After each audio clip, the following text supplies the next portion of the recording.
Hello everyone. Today we're talking about access management in cloud computing. Access management is another important concept of cloud security, dictating who can access what resources under what conditions.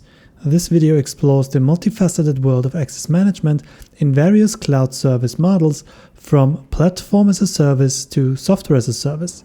We'll delve into access control policies, authorization, and the critical realm of privileged access management, providing insightful examples along the way. First, access control policies. We will talk about three different policies: infrastructure as a service, platform as a service, and software as a service. We'll start with IaaS. In IaaS, cloud providers offer the fundamental building blocks of cloud infrastructure, such as virtual machines, storage, and networking resources. Access control policies within this model define who can provision, modify, or terminate these resources. This includes specifying which users or roles have permissions to launch new virtual machines, change network configurations, or delete storage volumes. For example, AWS IAM allows administrators to create policies defining access permissions for AWS resources. For instance, a policy may specify that a particular IAM user can only launch and terminate specific EC2 instances, ensuring that only authorized users can take these actions. Next, platform as a service. In platform as a service, PaaS, where cloud providers deliver platforms for application development and deployment, access control policies extend to governing access to development tools, databases, and application runtime environments. Within this context, these policies define who can access the platform components, modify application code, and manage databases. For example, Google Cloud Identity and Access Management Google Cloud IAM enables precise control over who can access Cloud SQL databases.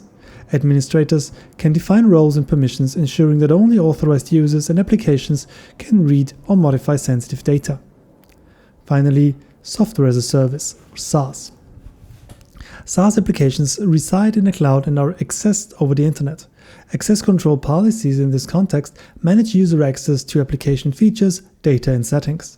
This includes controlling who can create, read, update, or delete data within the SaaS application and what features they can access. Salesforce, a popular SaaS customer relationship management platform, allows administrators to configure profiles and permission sets. These controls dictate user access to different parts of the application and the data within it.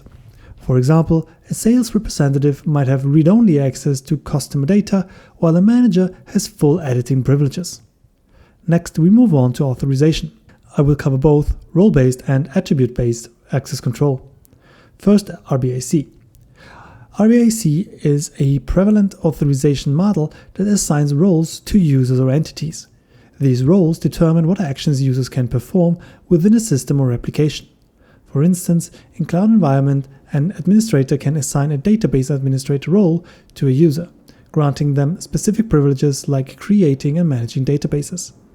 For example, Azure RBAC within Microsoft Azure allows administrators to assign predefined roles like contributor to create custom roles to grant or deny permissions within Azure resources. By defining roles and associating them with users, Azure provides a structured and organized approach to authorization. Next, attribute-based access control. ABAC is another authorization model that leverages attributes such as user attributes, resource attributes, and environmental conditions to make access decisions. In ABAC, access is determined based on a set of rules that consider various attributes. For example, AWS provides a powerful implementation of ABAC. Identity-based policies and resource-based policies allow fine-grained control based on attributes such as user tags, resource tags, and even IP addresses. This flexibility enables organizations to create highly customized access controls based on contextual factors. We move on to privileged access management, or PAM. Privileged access management focuses on managing and securing privileged accounts with elevated access rights. Privileged accounts are those with administrative or super user privileges that allow users to access sensitive systems and make configuration changes or access sensitive data. Controlling and monitoring these privileged accounts is crucial to prevent misuse or abuse of privileges, which can lead to security breaches or data leaks. For example, CyberArk is a well-known PAM solution that provides tools to secure, manage, and monitor privileged accounts across cloud environments. With CyberArk, organizations can establish strict access controls, require multi-factor authentication, and maintain detailed logs of privileged actions.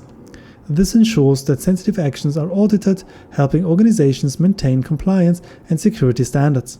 Privileged access management for SaaS. Even in SaaS, remember software as a service, applications, privileged access must be controlled to prevent unauthorized configuration changes, data exposure, or misuse of administrator privileges. PAM solutions designed for SaaS environments allow organizations to manage and secure privileged accounts within these cloud-based applications. For example, Okta offers a PAM solution for SaaS applications, allowing administrators to define which users have privileged access and what actions they can perform within these applications. This ensures that only authorized individuals have the ability to make critical configuration changes or access sensitive data within SaaS platforms. To summarize and conclude, we talked about access control policies. You have to define who can access cloud resources across IaaS, PaaS, and SaaS models. Govern provisioning, data access, and configuration. Next, authorization models. Role-based access control and attribute-based access control offer precise control over user permissions, tailor access based on roles, attributes, and conditions. Privileged access management, or PAM. PAM secures elevated accounts in both IaaS and SaaS, prevents misuse, controls configuration changes, and ensures compliance. And finally, even though it was not explicitly mentioned in the video, we always have to think about security and compliance. A robust access management enhances cloud security. It also ensures authorized access, reducing risks, and maintaining compliance. Thanks for watching this video. This was a series that was requested in the comments. If you have any ideas or requests for a certain video, please let me know in the comments below. And until then, see you in the next video. Stay safe.